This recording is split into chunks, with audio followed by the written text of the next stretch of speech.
Replace me with Kobe with Shaq. I don't win a championship. You don't think I could carry the Lakers to a championship? Like, I've never had the opportunity.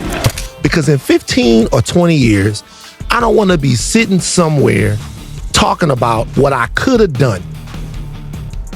You're already ahead of the game. This shit bothers the shit out of me.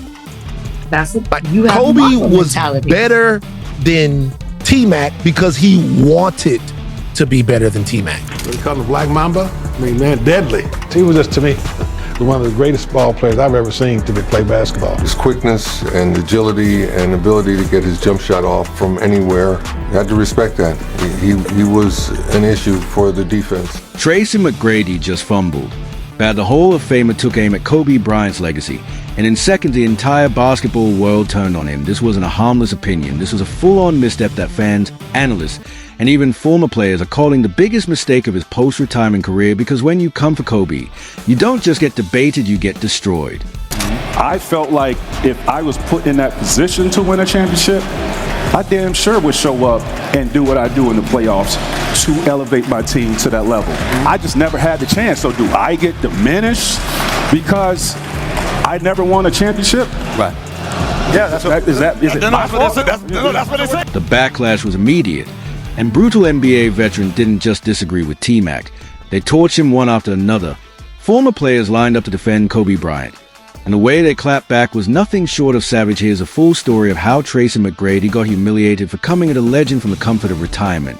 McGrady thought it was a perfect time to take a shot at Kobe's legacy, and yeah, everyone's entitled to an opinion. But there's a big difference between sharing perspective and outright disrespecting greatness. For me, we have too many talented players that come through this league that are championship worthy. What I mean by that, if you take them off a team that is a championship quality team, replace me with Kobe with Shaq. I don't win a championship. You don't think I could carry the Lakers to a championship? Like, I've never had the opportunity. The second those words came out of T-Mac's mouth, the basketball world erupted. This wasn't some hot take on a podcast. This was a direct shot at one of the most beloved icons the game has ever seen. Tracy McGrady really had the nerve to question the legacy of a man who bled purple and gold for 20 straight years. And just when you thought the storm couldn't get any louder, McGrady tried to clarify instead of cooling things down. His explanation poured gasoline on the fire what was supposed to. Say him only made the backlash 10 times worse. The backlash was instant, and it was brutal. Former players, current stars, analysts, even diehard fans all came out swinging, unified in one cause, defending the Black Mamba. Everybody knows Kobe's my man. And to go back to those comments, I never should have said replace. I don't want to say I'm replacing Kobe. Kobe's my brother, bro. There's no way in hell I will ever disrespect my brother like that. Yes, it came out as me replacing. I never said I was better than Kobe. Kobe and Shaq is winning 3 championships. At this time, I think by the second or third championship, Kobe's probably the best player in the game. When you look at Kobe and you look at MJ and these guys that are on that tier, it's an obsession that they have with the game of basketball. I will stand on playing with Shaq, though. Yeah, I believe if I'm playing with that big guy, I'm going to championship. And then came the knockout blow. Of former players stepped up and completely dismantled McGrady's argument. Piece by piece, every word hit harder than the last. And honestly, it was all deserved, because here's the truth.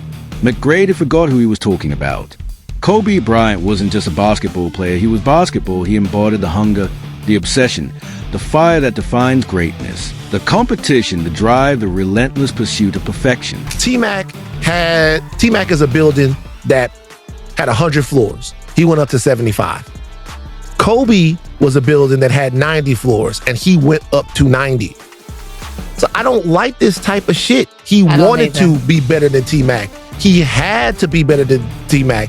He was willing to give his body, his reputation, all of that to be better than T-Mac. So much of greatness, when we talk about it, is in what people are willing to sacrifice and dedicate to it. Right. Real talk. Where was Tracy McGrady when Kobe was dragging teams to championships?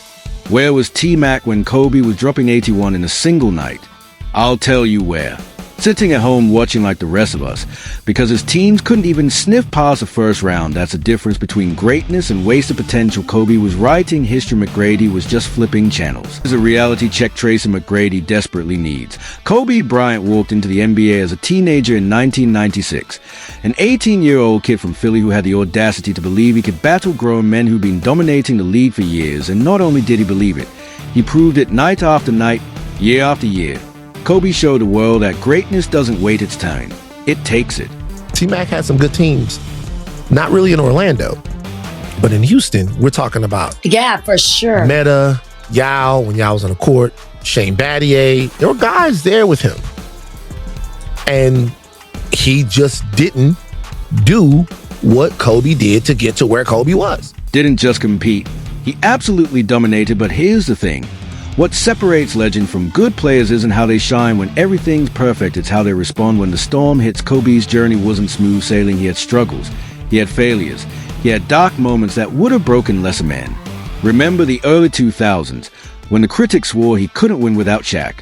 They called him selfish, said a career would stall out, but Kobe, he turned doubt into fuel. Get a new ball, it is really slippery until the basketball can be broken in. That's his first 2 points of the game. Off the rim, though, good. Bryant with the rebound, goes up for the slam. Ramblers lead at 13-9, but Kobe Bryant is coming on strong. Taken away by Kobe Bryant, who is going to go the distance, up and slam. This is where Kobe's true character exploded onto the scene. No excuses, no finger pointing. No cheap shots at other players' legacies like we've seen from certain retired stars. Instead, he put his head down and went to war with himself. He rebuilt his game, sharpened his leadership, and came back deadlier than ever. 5 championship rings, an 81-point masterpiece that still gives people goosebumps. A league MVP, 2 finals MVPs, 8 an all-star nod. The resume speaks for itself. But the truth is, the numbers don't even come close to telling the whole story. What defined Kobe wasn't the stats, it was a Mamba mentality, the obsession, the fire, the way he treated every possession, every practice, every single game like his entire life depended on it. That's why teammates feared letting him down. That's why opponents dreaded facing him. Kobe wasn't just playing basketball, he was rewriting what it meant to compete.